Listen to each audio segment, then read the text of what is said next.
법은 아는 사람의 장난감, 모르는 사람의 올감이죠. 증거 있으면 가져와 보세요.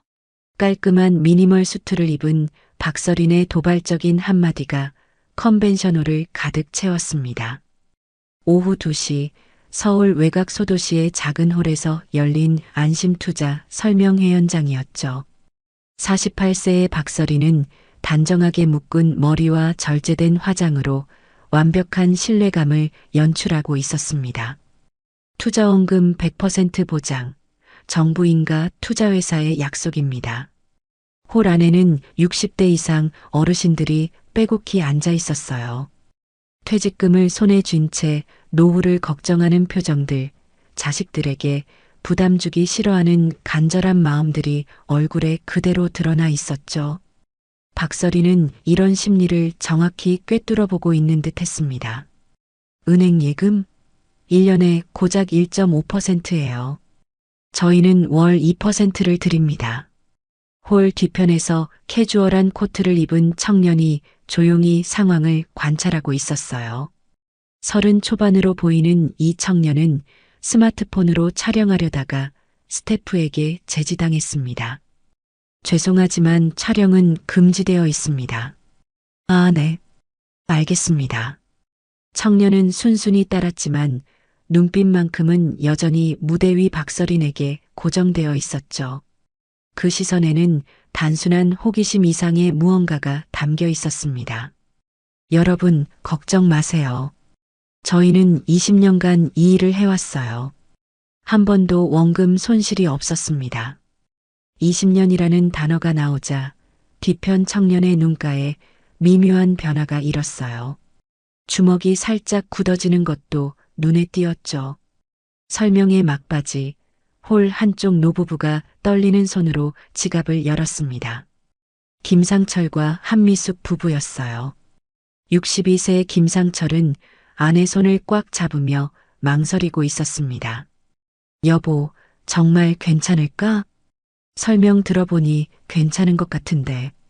은행에 넣어봤자 이자가 얼마나 나와?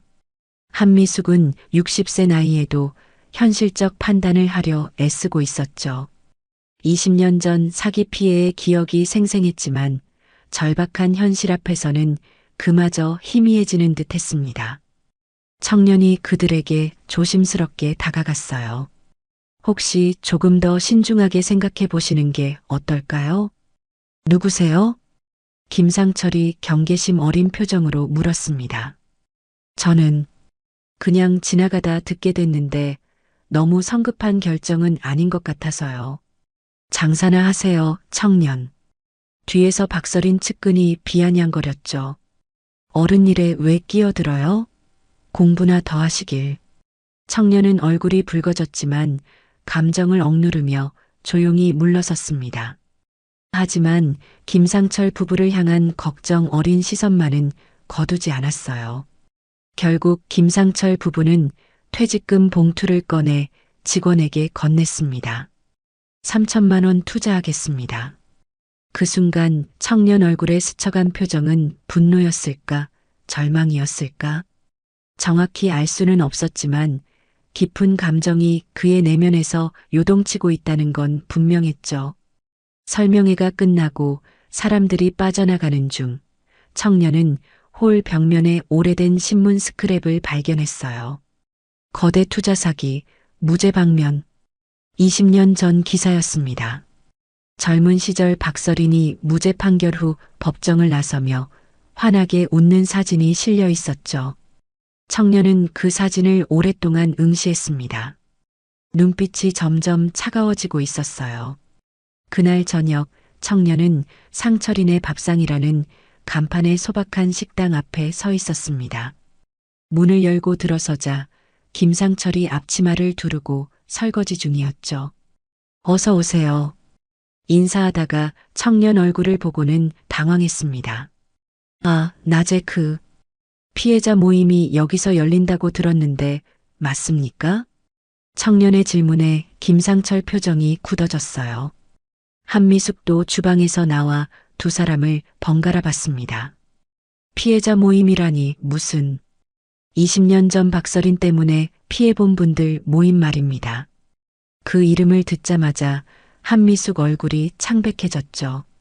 손에 행주를 떨어뜨릴 정도로 충격받은 모습이었습니다. 그 이름을 왜 오늘 또 사기치고 있더군요. 같은 수법으로 청년 말에 김상철 부부는 서로를 바라봤어요. 그들 눈에는 20년 전 악몽이 되살아나고 있었습니다. 저희가 또 당한 건가요? 한미숙의 떨리는 목소리였죠. 청년은 천천히 고개를 끄덕였습니다.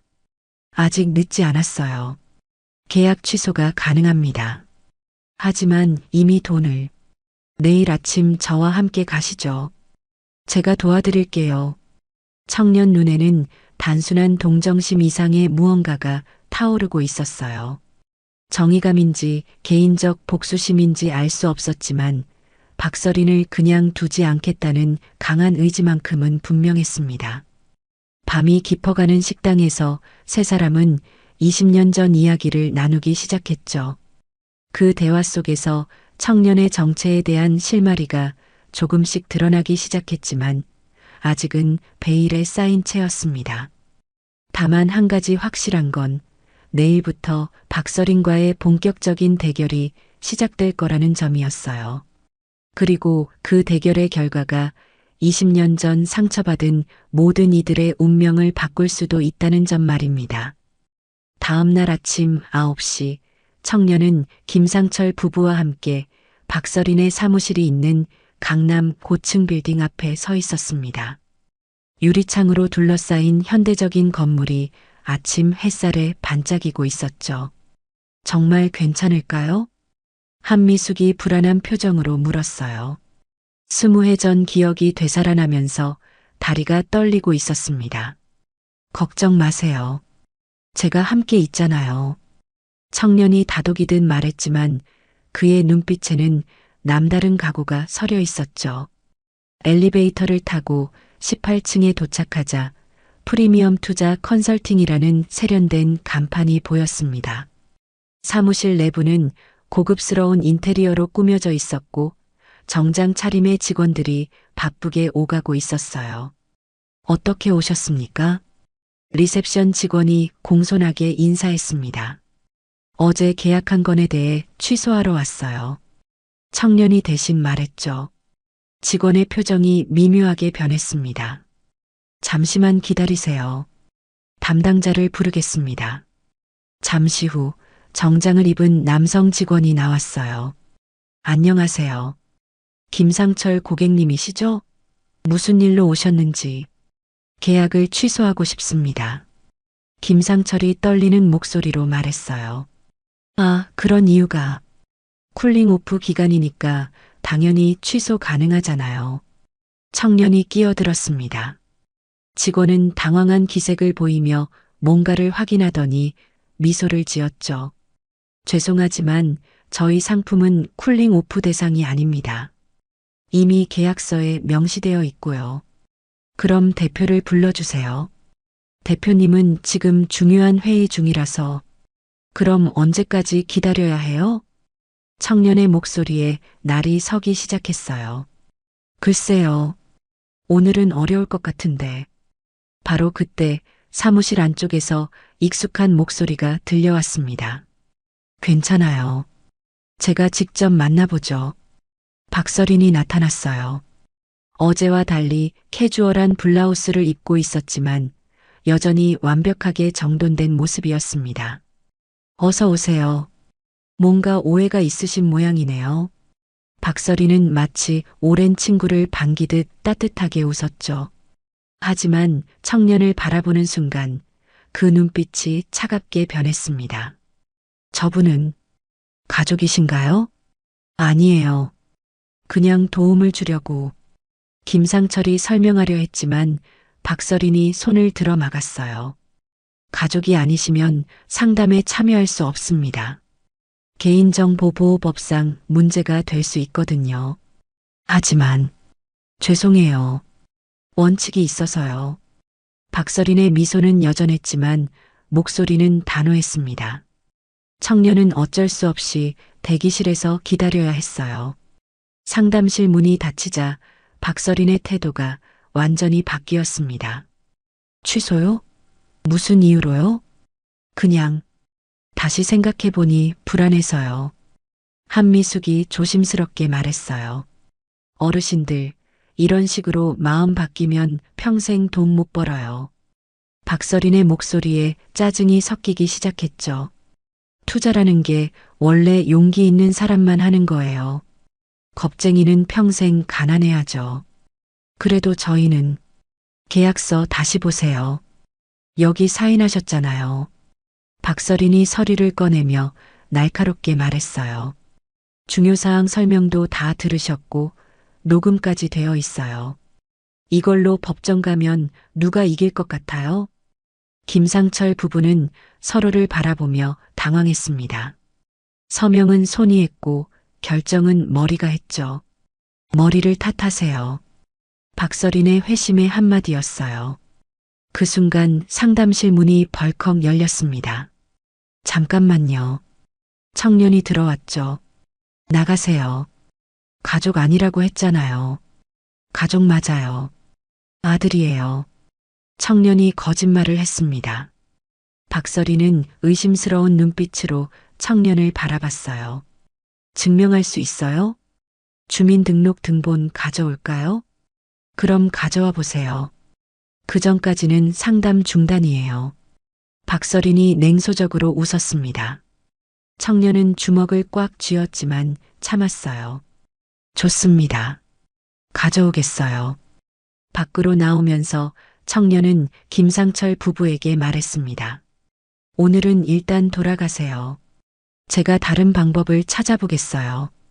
정말 미안해요. 괜히 폐를 끼쳐서. 아니에요. 이제 시작이에요.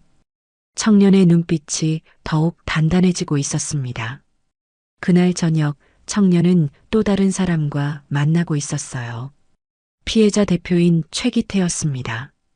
45살의 최기태는 20년 전에도 박서린에게 당했던 피해자 중 한 명이었죠. 결국 또 시작됐군요.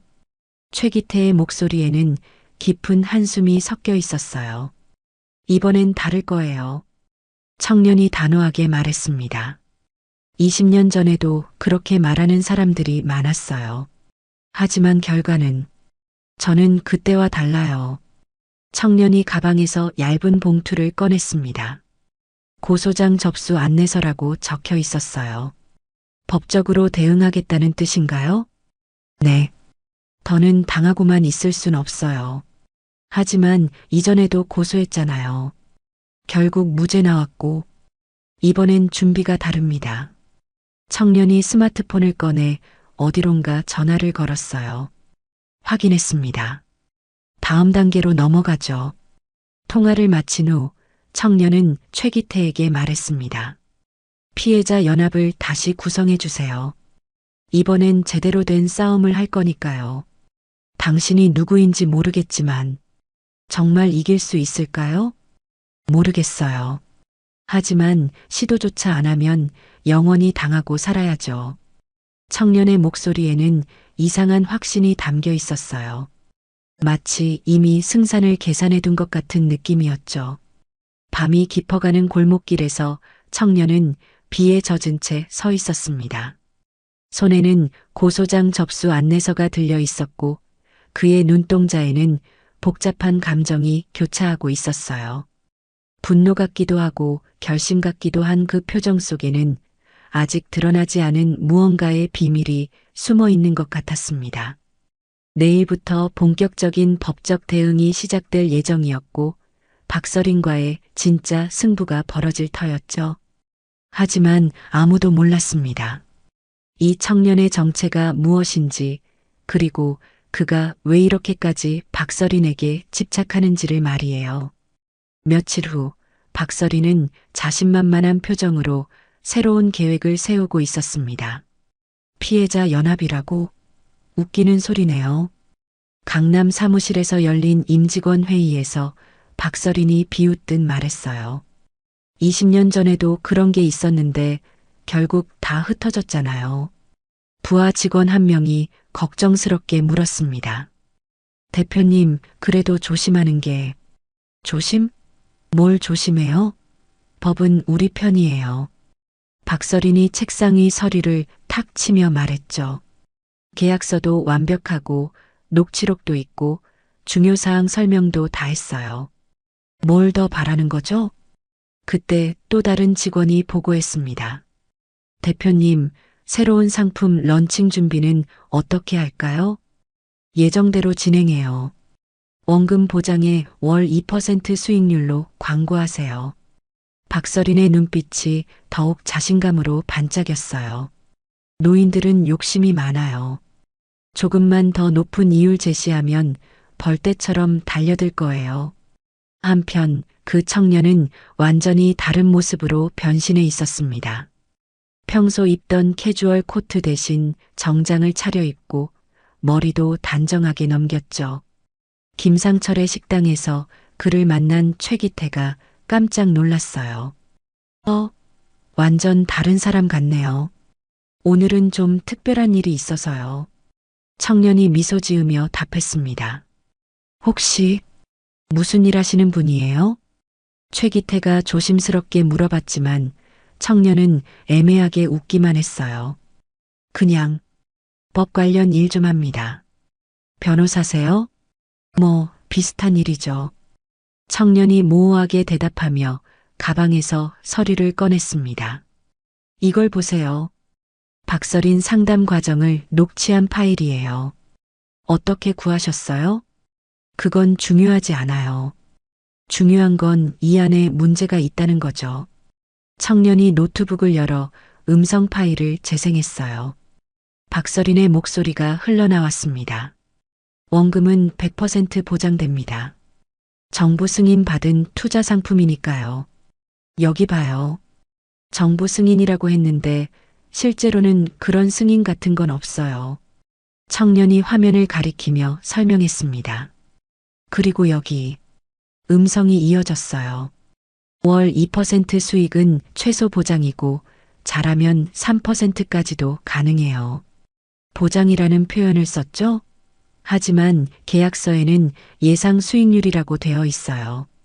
최기태의 눈이 커졌습니다. 이거 사기 아닌가요? 맞아요. 명백한 허위 광고죠. 청년의 목소리에 확신이 담겨 있었어요. 하지만 이것만으로는 부족해요. 더 결정적인 증거가 필요합니다. 그때 김상철이 앞치마를 두르고 나타났어요. 점심 준비됐어요. 같이 드시죠. 아버지, 혹시 투자 설명회에 도시락 납품하신다고 하셨죠? 청년이 갑자기 물었습니다. 네, 그런데 왜요? 다음번 설명회 때도 납품하시나요? 그럴 예정인데. 청년의 눈빛이 반짝였어요. 그럼 제가 도와드릴게요. 배달 도우미로 따라가면 될까요? 물론이죠. 하지만 왜? 박서린이 어떻게 사람들을 속이는지 직접 봐야 해요. 청년이 결의에 찬 표정으로 말했습니다. 며칠 후 또 다른 투자 설명회가 열렸어요. 이번에는 인근 도시의 작은 문화센터였죠. 김상철은 도시락을 준비해서 배달 차량에 실었고 청년은 배달 도우미로 함께 갔습니다. 아저씨, 이거 어디다 놓으면 되나요? 청년이 일부러 큰 소리로 물어봤어요. 설명회가 시작되기 전이라 사람들이 웅성거리고 있었죠. 저기 뒤쪽 테이블에 놓으세요. 박서린의 직원이 답했습니다. 청년은 도시락을 나르는 척하면서 홀 안을 자세히 살펴봤어요. 무대 옆에 설치된 대형 모니터, 준비된 계약서, 더미, 그리고 현금을 받을 준비까지 완료된 상황이었습니다.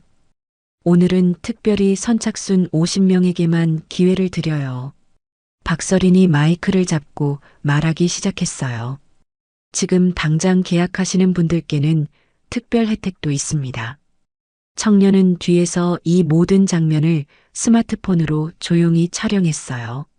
하지만 이번에는 들키지 않도록 조심스럽게 했죠. 자, 여러분. 밥은 뜨거울 때 먹는 거예요. 갑자기 김상철이 큰 소리를 냈습니다. 모든 사람들이 그를 바라봤어요. 아, 죄송해요. 도시락이 식을까봐. 김상철이 당황한 척하면서 말했습니다. 돈도 뜨거울 때 치우는 법이에요. 이번에는 확실히 의도적인 발언이었어요. 홀 안이 웃음바다가 되었죠. 박서리는 짜증스러운 표정을 숨기며 억지로 웃었습니다. 네, 맞는 말씀이에요. 기회는 빨리 잡아야죠. 그 와중에 청년은 중요한 걸 발견했어요. 직원 한 명이 노트북을 조작하고 있었는데 화면에 서버 타임스탬프 조정이라는 메뉴가 보였던 거예요. 이상하네. 왜 시간을 조정하지? 청년이 더 자세히 보려고 했을 때 그 직원이 화면을 재빨리 닫았습니다. 거기서 뭐 하세요? 직원이 경계심 어린 목소리로 물었어요. 아, 도시락 정리하려고요.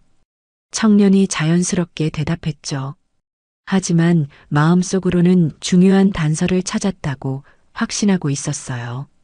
전자계약 시스템에 뭔가 조작이 있구나.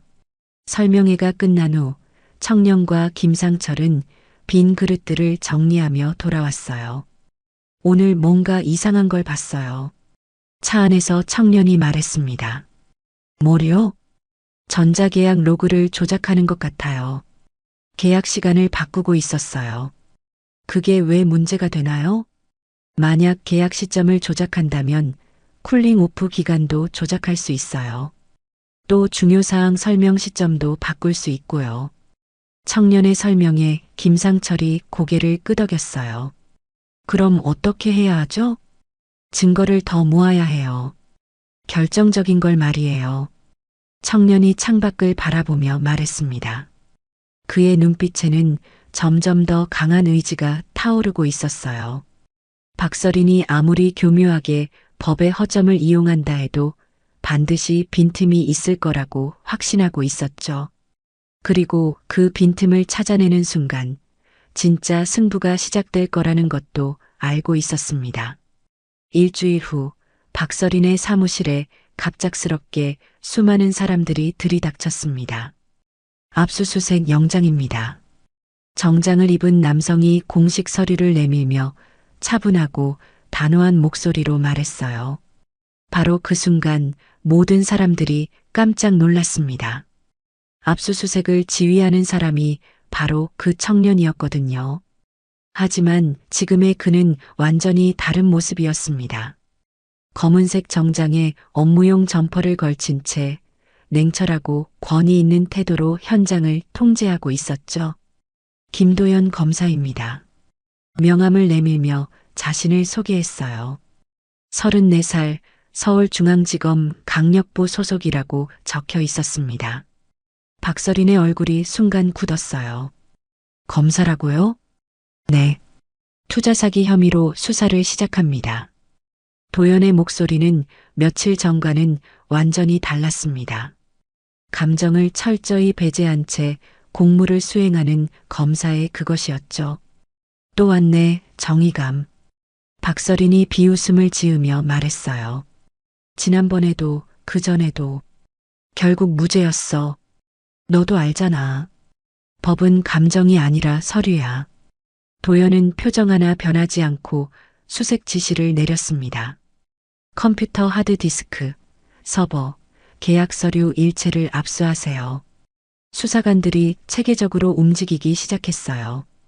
하지만 이상한 일이 벌어졌습니다. 서버가 다운됐네요. 기술팀 직원이 당황하며 보고했어요. 언제부터요? 방금 전까지도 정상이었는데 갑자기 접속이 안 되네요. 도연의 눈빛이 날카로워졌습니다. 백업 서버는요? 그것도 이상하게 접속이 안 돼요. 박서린이 어깨를 으쓱하며 말했어요. 아이고, 우연의 일치네요. 하필 오늘 서버 점검일이었나 봐요. 우연이라고요? 네. 저희가 뭘 숨길 게 있겠어요? 모든 게 합법이니까. 도연은 주먹을 꽉 쥐었지만 감정을 드러내지 않았어요. 핵심 저장 장치는 어디 있습니까? 글쎄요. 어디 갔을까요? 박서린이 일부러 모르는 척했습니다. 결국 압수수색은 반쪽짜리로 끝날 수밖에 없었어요. 중요한 전자증거들이 모두 우연히 사라졌거든요. 검사님, 이런 식으로 하시면 곤란해요. 박서린이 기자들을 불러 모으며 말했습니다. 공권력 남용이 아닌가요? 합법적으로 사업하는 회사를 이렇게 괴롭히다니. 카메라 플래시가 터지는 가운데 박서린은 피해자인 양 연기했어요. 저희는 모든 걸 투명하게 공개할 준비가 되어 있어요. 숨길 게 없거든요. 도연은 그 모습을 조용히 지켜보고 있었습니다. 분노가 치밀어 올랐지만 겉으로는 전혀 드러내지 않았죠. 그날 저녁 서울중앙지검에서 도연은 상사인 장서구 부장검사와 마주 앉아 있었어요. 도연아, 좀 조심해야겠다. 장서구가 걱정스러운 표정으로 말했습니다. 무슨 말씀이세요? 언론에서 개인 감정 개입 의혹을 제기하고 있어. 장서구가 신문을 펼쳐 보였어요. 검사의 복수? 20년 전 피해자 가족이 수사 지휘. 제목이 선명하게 적혀 있었습니다. 20년 전 피해자 명단에 김상철, 한미숙 부부 이름이 있더군. 장서구의 목소리가 진중했어요. 그리고 그들의 아들이 김도현. 바로 자네야. 도현은 잠시 침묵했습니다. 감춰왔던 과거가 드러난 순간이었죠. 인정합니다. 그럼 이 사건에서 빠져야 해. 아직 포기할 수 없습니다. 도연의 목소리에 간절함이 담겼어요. 감정적으로 접근하면 이길 수 없다는 걸 알잖아. 바로 그때 문이 열리며 한 여성이 들어왔습니다. 안녕하세요. 이정은입니다. 32살의 변호사였어요. 단정한 정장 차림에 날카로운 눈빛을 가진 여성이었죠. 정은이? 도연이 반가워하며 일어났습니다. 대학 동기시죠? 장서구가 물었어요. 네. 도연이가 도움을 요청해서 왔어요. 이정은이 가방에서 서류를 꺼냈습니다. 전자증거 분석 결과입니다. 어떻게 구했어요? 서버가 다 다운됐는데. 백업 업체가 따로 있더군요. 오프사이트 백업 서비스를 이용하고 있었어요. 이정은이 노트북을 켜며 설명했습니다.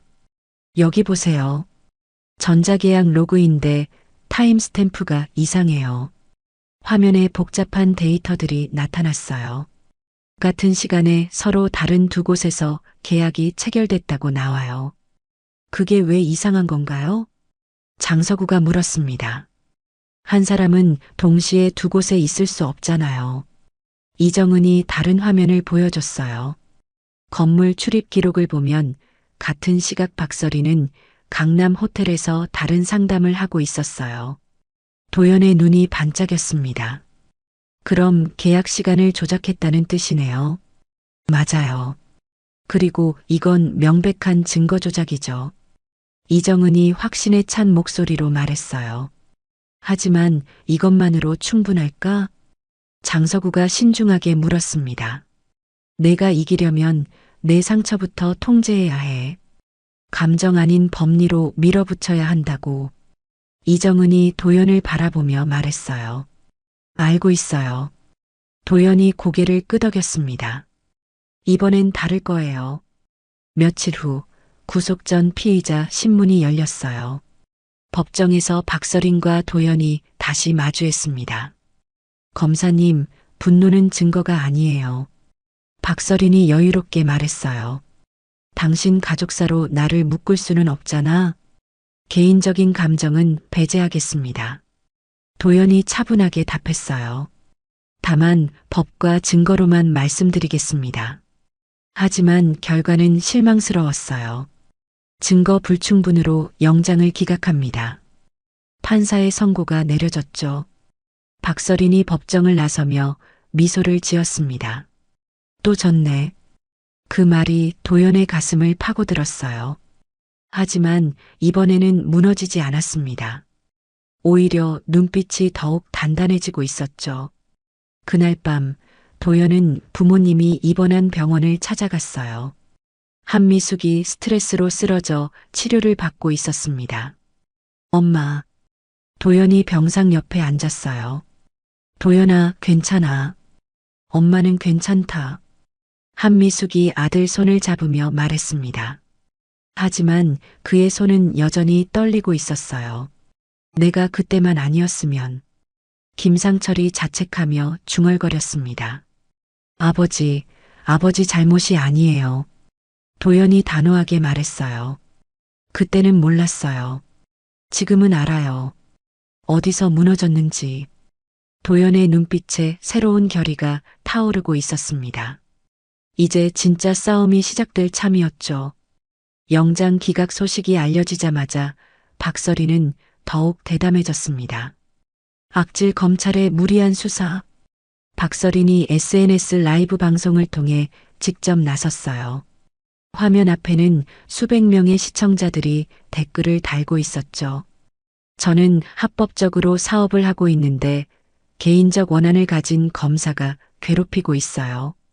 박서린의 말솜씨는 여전히 능숙했습니다. 20년 전 일을 가지고 지금 복수하려는 거예요.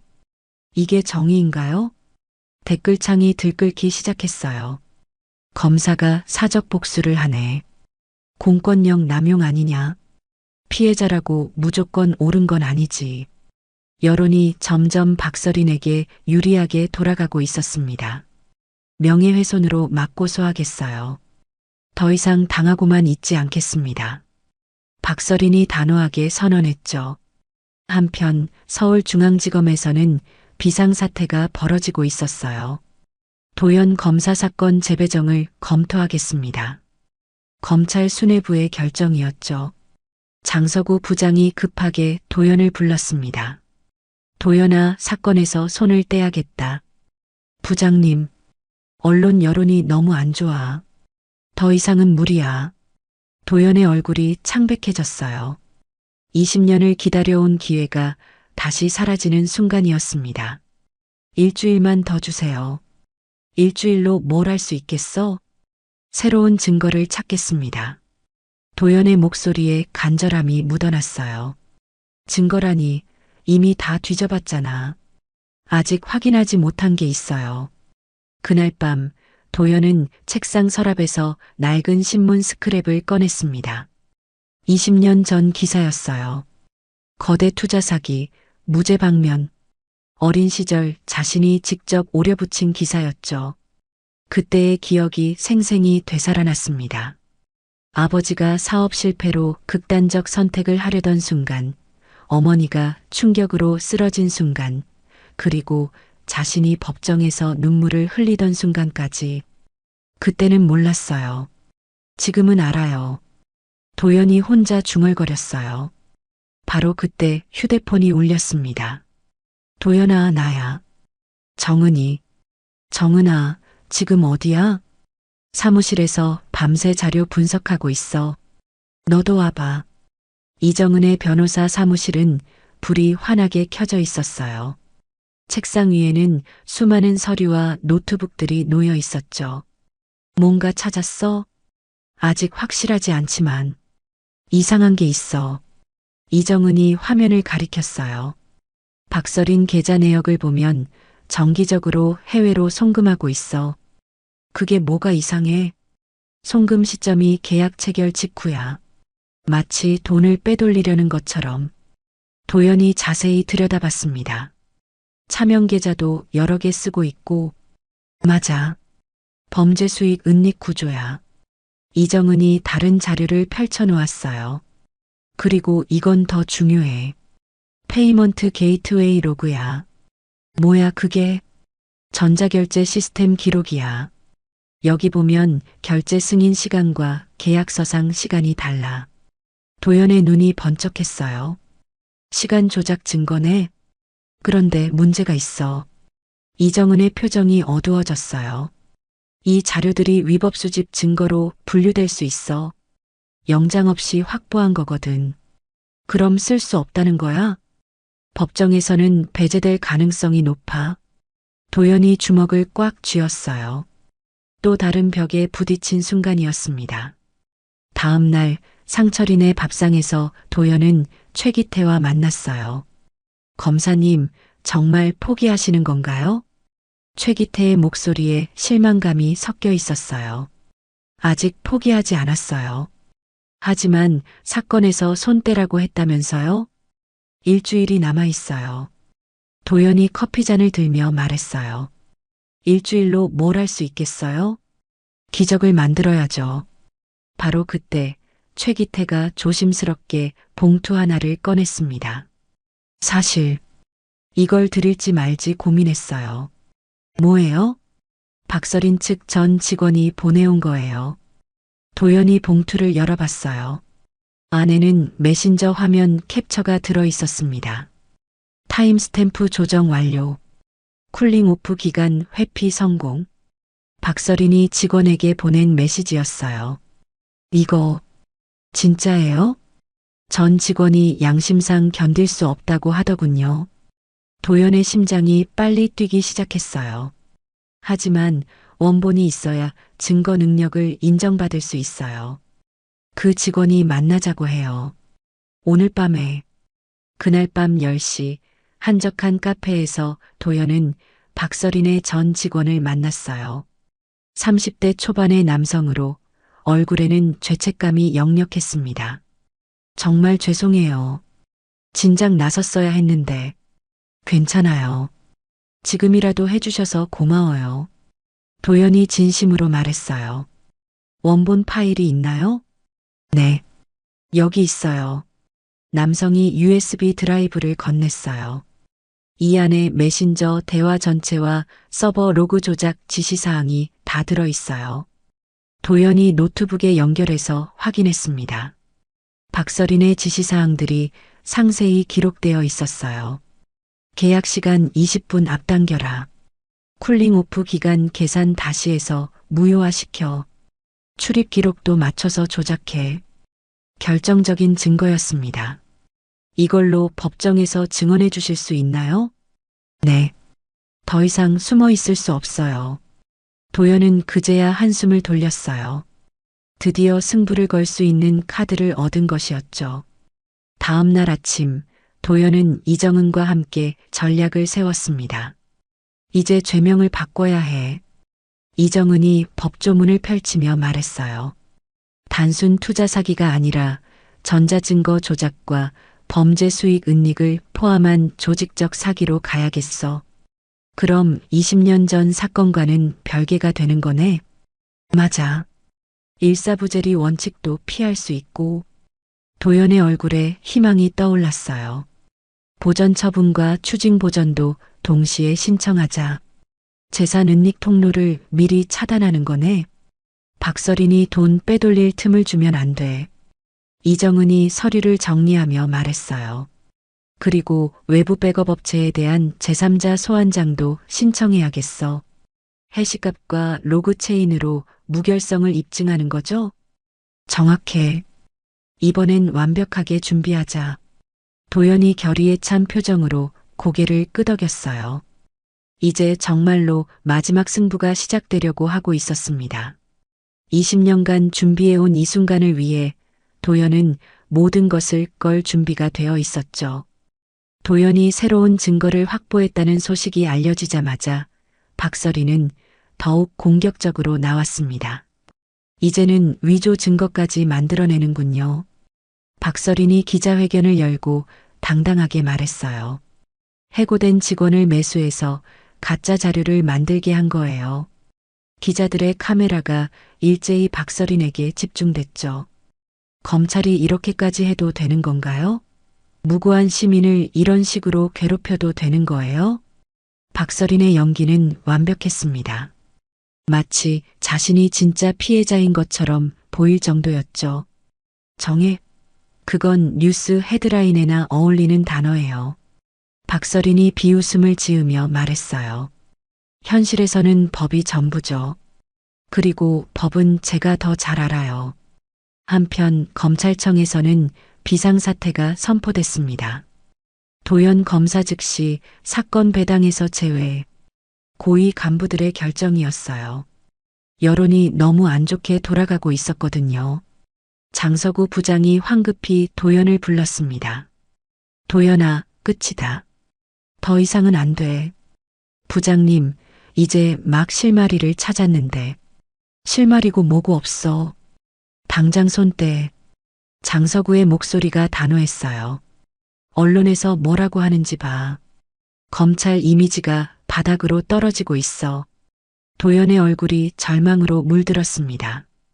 20년을 기다려온 기회가 완전히 사라지는 순간이었어요. 일주일이라고 하지 않으셨습니까? 상황이 바뀌었어. 더 이상은 무리야. 그날 저녁 도연은 혼자 사무실에 남아 있었습니다. 책상 위에는 박서린 관련 자료들이 산더미처럼 쌓여 있었어요. 이렇게 끝나는 건가? 도연이 중얼거렸습니다. 바로 그때 어머니가 입원한 병원에서 전화가 왔어요. 선생님, 환자 상태가 급격히 나빠졌습니다. 빨리 오세요. 도연이 급하게 병원으로 달려갔어요. 중환자실에서 한미숙이 의식을 잃은 채 누워 있었습니다. 엄마. 도연이 유리창 너머로 어머니를 바라봤어요. 김상철이 옆에서 눈물을 흘리고 있었습니다. 다 내 탓이야. 내가 또 당해서. 아버지 잘못이 아니에요. 20해 전에도 그랬는데 또. 김상철의 자책이 깊어졌어요. 그때 내가 조금만 더 조심했으면 어머니가 이런 고생 안 해도 됐을 텐데. 도연은 아무 말도 할 수 없었어요. 모든 것이 무너져 내리는 것 같았습니다. 다음 날 박서리는 더욱 기고만장했어요. 봐요, 검찰도 포기했잖아요. 직원들 앞에서 승리감을 감추지 않았습니다. 법은 감정이 아니라고 했죠? 이제 알겠어요? 대표님, 그럼 새 상품 런칭 계속 진행할까요? 당연하죠. 이참에 규모를 더 키워봐야겠어요. 박서린의 눈에 탐욕이 번득였어요.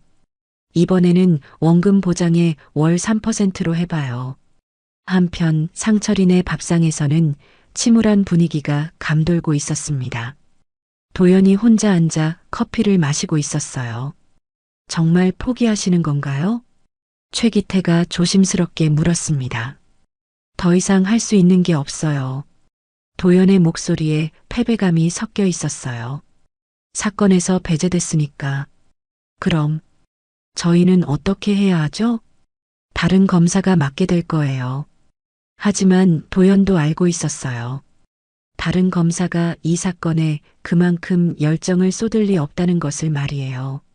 바로 그때 최기태가 조심스럽게 입을 열었습니다. 사실 한 가지 더 있어요. 뭐요? 박서린 전 직원에게서 온 거예요. 최기태가 또 다른 봉투를 꺼냈어요. 서버 백업 파일이래요. 진짜 원본 데이터가 들어있다고. 도연이 번쩍 일어났어요. 정말요? 네. 하지만 이걸 어떻게 써야 할지. 도연의 마음속에서 다시 희망이 싹트기 시작했어요. 하지만 동시에 현실의 벽도 느꼈습니다. 사건에서 배제된 상황에서 뭘 할 수 있을까요? 그날 밤 도연은 이정은과 만났어요. 정은아, 내가 사건에서 빠져도 너는 계속할 수 있어? 무슨 말이야? 민사소송으로라도 가능하잖아. 이정은이 도연을 유심히 바라봤어요. 너 아직 포기 안 했구나? 포기할 수 없어요. 도연의 눈빛이 다시 타오르기 시작했어요. 20년을 기다렸는데 이렇게 끝날 순 없어요. 하지만 검찰 수사가 중단되면 다른 방법이 있을 거야. 도연이 주먹을 쥐며 말했어요. 박서린이 아무리 교묘해도 반드시 빈틈이 있어. 어떤 빈틈? 아직 모르겠어. 하지만 찾아낼 거야. 이정은이 고개를 끄덕였어요. 그럼 나도 계속 도울게. 고마워. 두 사람은 서로를 바라보며 결의를 다졌어요. 비록 공식 수사는 중단됐지만 그들의 싸움은 아직 끝나지 않았습니다. 다음 날 새벽 도연은 병원에서 밤을 새웠어요. 어머니의 상태가 조금 나아졌다는 소식을 들었거든요. 도연아, 한미숙이 간신히 눈을 떴어요. 엄마 괜찮아요? 괜찮아. 엄마는 괜찮아. 한미숙이 아들의 손을 꽉 잡았어요. 포기하지 마. 끝까지 해봐. 엄마, 20해 전에는 어렸으니까 못했지만 이제는 할 수 있잖아. 어머니의 말이 도연의 가슴을 파고들었어요. 네, 엄마. 끝까지 해볼게요. 도연의 눈에 다시 불꽃이 타올랐습니다. 아직 게임은 끝나지 않았어요. 박서린이 승리를 확신하고 있는 지금이야말로 진짜 반격을 시작할 때였습니다. 이정은이 도연을 위해 움직이기 시작했습니다. 민사소송으로는 한계가 있어. 하지만 다른 방법이 있어. 이정은이 법무법인 사무실에서 야근하며 전략을 짰어요. 보전 처분과 추징 보전을 동시에 신청하는 거야. 어떻게요? 수사가 중단됐는데. 최기태가 의아해했습니다. 수사 중단과 재산 보전은 별개야. 피해자들이 직접 신청할 수 있어. 이정은이 서류를 정리하며 설명했어요. 박서린의 재산 은닉 통로를 먼저 차단하는 거지. 다음 날 아침, 이정은은 법원에 보전 처분 신청서를 냈습니다. 차명 계좌, 해외 송금 계좌, 페이먼트 게이트웨이까지 모든 자금 이동 통로를 묶는 신청이었어요. 이걸로 박서린이 돈을 빼돌릴 수 없게 만드는 거야. 한편 도연은 다른 작전을 준비하고 있었어요. 제3자 소환장을 신청해야 해. 누구를요? 외부 백업 업체 말이야. 서버 데이터를 보관하고 있는 회사. 도연이 노트북을 열며 설명했습니다. 박서린이 메인 서버는 조작했지만 외부 백업까지는 손대지 못했을 거야. 그런데 검찰 수사가 중단됐는데 소환장을 누가 신청해요? 법원에 직접 신청할 수 있어. 증거 보전을 위한 절차야. 이정은이 법조문을 찾아 보여줬어요. 민사소송 준비 과정에서 필요한 증거라면 가능해. 며칠 후 법원의 승인이 떨어졌습니다. 외부 백업 업체에 대한 자료 제출 명령이었어요. 해시값과 로그 체인을 모두 제출하라는 명령이야. 이정은이 기뻐하며 도연에게 전화했어요. 이걸로 데이터의 무결성을 입증할 수 있어. 정말요? 응. 언제 누가 뭘 조작했는지 다 나올 거야. 하지만 박서린도 가만히 있지 않았습니다. 법원 명령이라고요? 박서린이 변호사와 긴급 회의를 열었어요. 어떻게 막을 수 있죠? 쉽지 않을 것 같습니다. 이미 승인이 떨어졌으니까요. 변호사의 답변에 박서린의 얼굴이 굳었어요. 그럼 다른 방법을 써야겠네요. 박서린이 휴대폰을 들고 누군가에게 전화했습니다. 백업 데이터, 정말 복구가 불가능하게 만들 수 있어요? 통화를 마친 박서린이 미소를 지었어요. 괜찮아요. 방법이 있어요. 다음 날 외부 백업 업체에 화재가 발생했습니다. 어떻게 된 거예요? 이정은이 황급히 현장에 달려갔어요. 원인을 알 수 없는 화재가 발생했습니다. 소방관이 설명했어요. 다행히 인명피해는 없지만 서버실이 완전히 소실됐습니다. 이정은의 얼굴이 창백해졌어요. 백업 데이터는요? 죄송합니다. 모두 손실됐습니다. 또 다른 증거가 사라진 순간이었어요. 박서린의 치밀함이 다시 한번 드러났습니다. 하지만 도연은 포기하지 않았어요. 아직 끝나지 않았어. 도연이 이정은에게 말했습니다. 직접 증인이 있잖아. 전 직원 말이야. 하지만 그 사람도 위험할 수 있어. 그래서 더 빨리 움직여야 해. 도연이 결심한 듯 말했어요. 법정 대결로 승부를 내자. 무슨 말이야? 박서린을 법정으로 끌어내는 거야. 직접 대결하자고. 이정은이 고개를 저었어요. 너무 위험해. 상대방이 더 유리한 상황인데. 그럼 언제까지 기다릴 거야? 도연의 목소리에 절박함이 묻어났어요. 증거가 하나씩 사라지고 있어. 더 늦으면 아무것도 남지 않을 거야. 이정은이 잠시 생각하더니 고개를 끄덕였어요. 알겠어. 하지만 완벽하게 준비하자. 어떻게? 죄명을 다시 정리하는 거야. 이정은이 법조문을 펼쳤어요. 단순 투자 사기가 아니라 전자증거 조작과 범죄 수익 은닉을 포함한 조직적 사기로 가자. 그럼 20년 전 사건과는 완전히 별개가 되는 거네? 맞아. 일사부재리 원칙도 피할 수 있고. 며칠 후 드디어 법정 대결 날이 왔습니다. 서울중앙지방법원 대법정에 사람들이 가득 모였어요. 기자들과 피해자들, 그리고 박서린의 지지자들까지. 피고인 박서린을 법정에 세우겠습니다. 이정은이 변호인석에 앉아 준비했어요. 도연은 방청석에서 지켜보고 있었습니다. 공식적으로는 사건에서 제외됐지만 마음만은 법정에 있었어요. 증인 채택을 신청합니다. 이정은이 일어서며 말했어요. 박서린의 전 직원을 증인으로 세우겠습니다. 법정에 긴장감이 돌았습니다. 전 직원이 증인석에 섰어요. 손이 떨리고 있었지만 결의는 확고했습니다.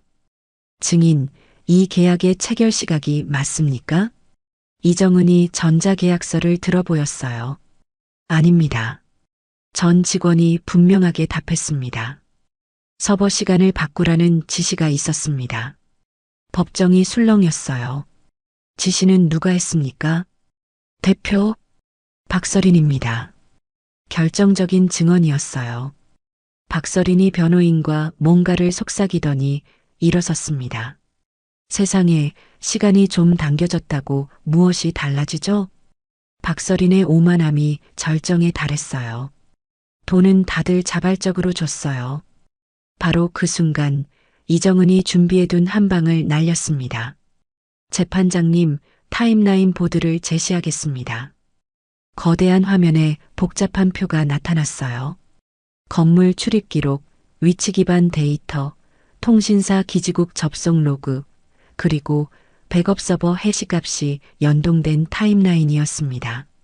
피고인 박서린은 계약 체결 시각에 강남 호텔에서 다른 상담을 하고 있었습니다. 이정은이 화면을 가리키며 설명했어요. 동시에 두 군데에 있을 수는 없습니다. 법정이 조용해졌어요.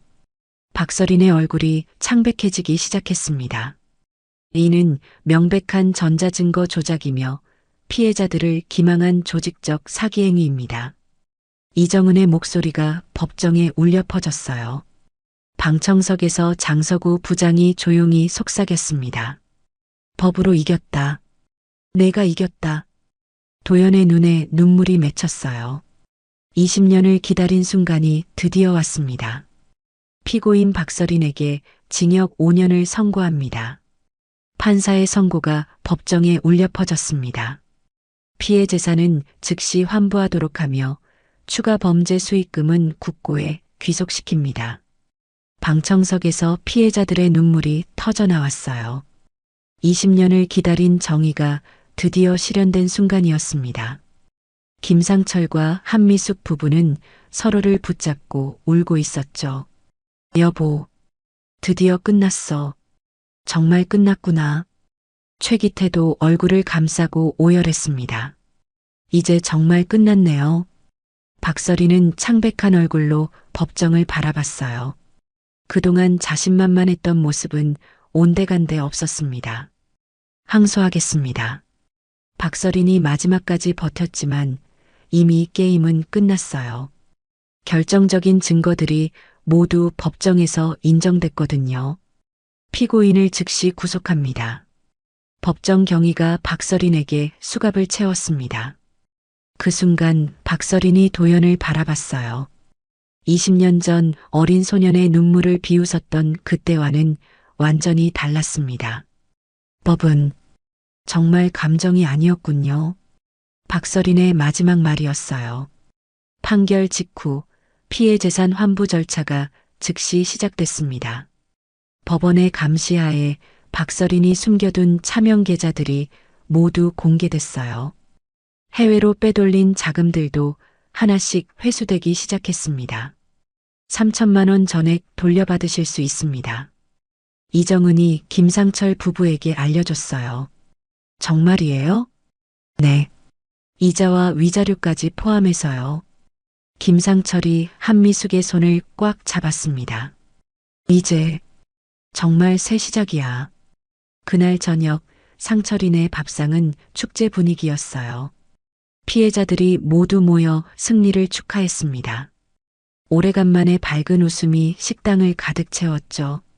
도연이가 없었으면 불가능했을 거야. 최기태가 도연을 바라보며 말했어요. 아니에요. 다들 포기하지 않았기 때문에 가능한 일이었어요. 도연이 겸손하게 답했습니다. 그리고 정은이가 법정에서 완벽하게 해줬고요. 이정은이 웃으며 말했어요. 우리 다 함께 해낸 거야. 하지만 가장 의미 깊은 순간은 따로 있었어요. 병원에서 한미숙이 뉴스를 보고 있는 장면이었습니다. 박서린 징역형 확정, 피해자 구제 완료. 뉴스 앵커가 판결 소식을 전했어요. 이번 사건은 전자증거 조작이라는 새로운 수법의 사기범죄를 법정에서 완벽하게 입증한 사례로 평가받고 있습니다. 한미숙이 병상에서 미소를 지었어요. 도연아, 정말 잘했구나. 아들의 이름이 뉴스에서 언급되는 순간이었습니다. 수사 과정에서 김도연 검사의 치밀한 증거 수집이 결정적 역할을 했다고 분석됩니다. 한미숙의 눈가에 눈물이 맺혔어요. 이제 다 끝났구나. 정말로. 며칠 후 도연은 혼자 식당 앞에 서 있었어요. 간판 옆에 붙어 있던 20년 전 신문 스크랩을 떼어냈습니다. 거대 투자 사기, 무죄 방면. 빛바랜 기사를 천천히 구겨서 쓰레기통에 넣었어요. 그리고 새로운 기사를 붙였습니다. 전자증거로 무죄 방패 뚫다 박서린 징역형 확정. 신문 사진 속에는 법정을 나서는 박서린의 모습이 있었어요. 이번에는 환한 웃음이 아니라 수갑찬 모습이었죠. 아버지, 어머니. 도연이 식당 안으로 들어갔어요. 김상철과 한미숙이 함께 앉아 저녁 준비를 하고 있었습니다. 도연아, 와서 같이 먹자. 네. 가족 3명이 오랜만에 함께 식사를 했어요. 진정한 평온이 찾아온 순간이었습니다. 앞으로 뭐 할 거야? 김상철이 물었어요. 계속 검사일 하려고요. 아직 해야 할 일이 많으니까. 도연의 목소리에 새로운 각오가 담겨 있었어요.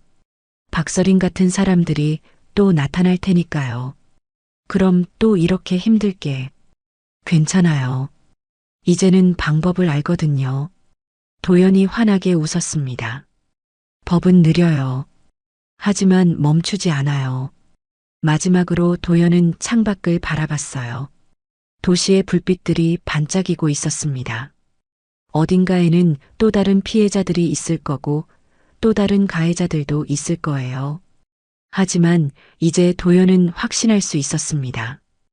허점이 아니라 사람을 믿기로 했어요. 도연의 마지막 독백이었어요. 법은 완벽하지 않을지 모르지만 포기하지 않는 사람들이 있는 한 정의는 실현될 수 있다는 믿음.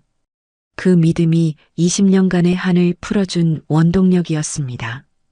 그리고 앞으로도 계속될 싸움의 이유이기도 했죠. 과거 어린 소년의 눈물은 드디어 값진 결실을 맺었습니다. 박서린은 감옥에서 남은 인생을 보내게 될 거고 피해자들은 새로운 삶을 시작할 수 있게 됐어요. 무엇보다 중요한 건 정의가 승리했다는 사실이었습니다. 느리고 때로는 불완전할지 모르지만 결국 법은 오른편에 서 있었어요. 그리고 그 법을 믿고 끝까지 포기하지 않은 사람들의 승리이기도 했습니다. 도연의 이야기는 이렇게 마무리됐지만 정의를 향한 그의 여정은 계속될 것입니다. 더 많은 피해자들을 위해, 더 나은 세상을 위해 말이에요.